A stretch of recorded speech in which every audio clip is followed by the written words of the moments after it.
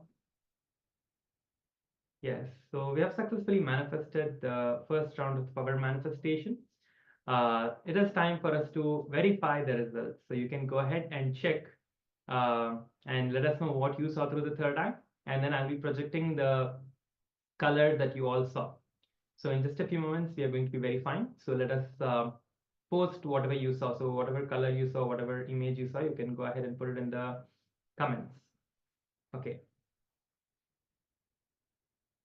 Ma Shukrandra is sharing yellow, white. Okay. Yes. So anyone else, any other participants want to share in YouTube or any other platforms? Okay. Yes. So let us now verify the revelations that we had. I'm projecting the image here again. So yes, Ma Shukrandra, you can see. So you got yellow. That's amazing, Ma. Okay. Yes, that's great. Now let us enter into the next round. So please close your eyes again. We will be manifesting one more round of the power manifestation. So I request all the participants here to close your eyes. You can use the eye bands to put your eye bands on and close your eyes. You can use your eye bands to close your eyes now.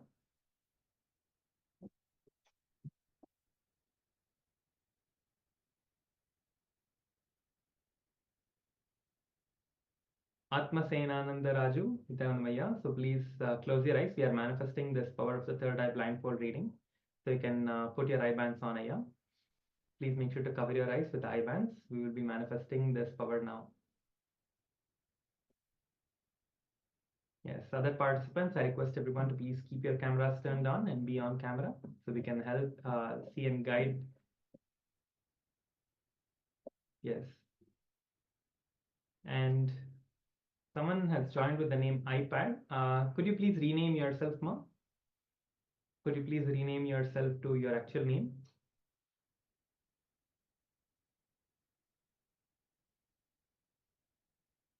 Okay, got it.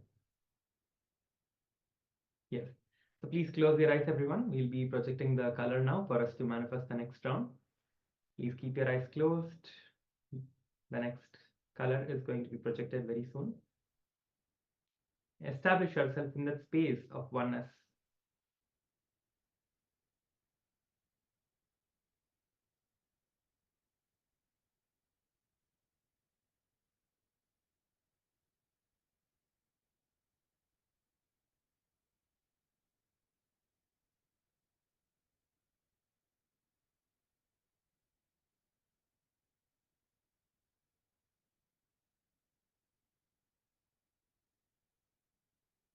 The image is being projected now.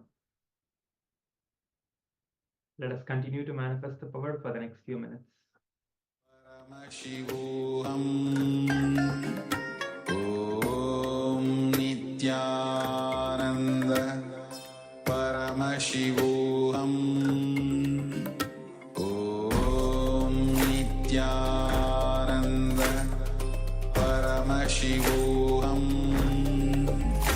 Om Nityananda Paramashivoham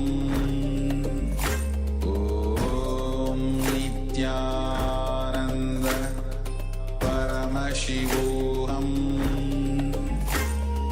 Om